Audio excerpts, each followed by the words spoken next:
Hello and welcome, I'm Chris and this is the Hair Tutorial channel, and on this week's video I'm going to be looking at employment law for hairdressers, whether you're self-employed or employed. There seems to be a lot of confusion about this, so I'm going to give my top tips to whether you are self-employed or employed.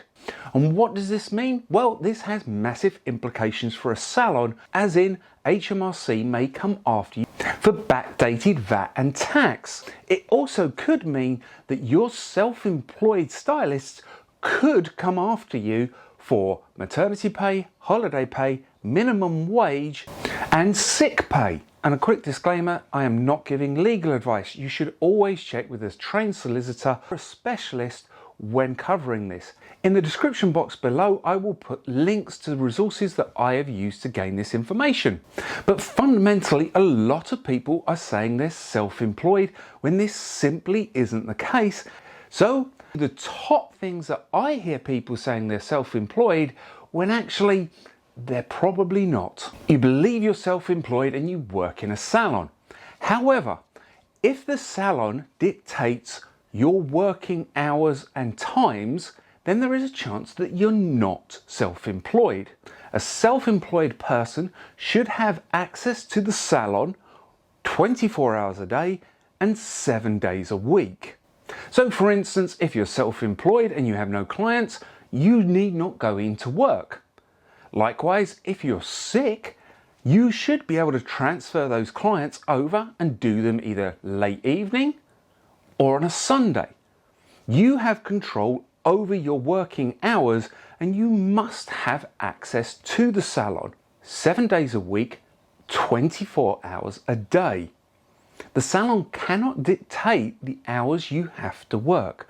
So should you wish to take a holiday, the salon cannot dictate when you can take that holiday.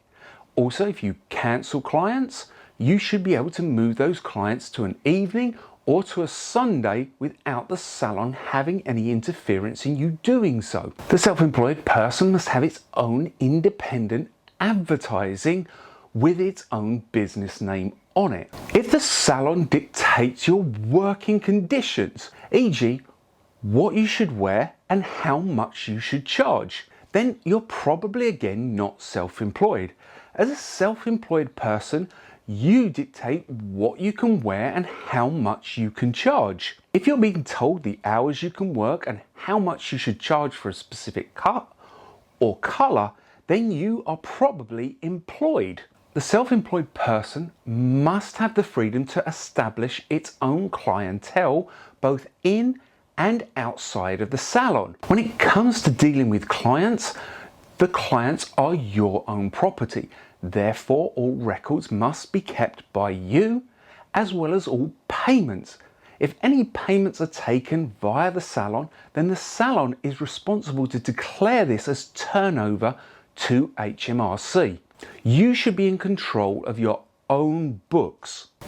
You would then have to work out an agreement with the salon as to whether you pay a percentage to them or a fixed amount.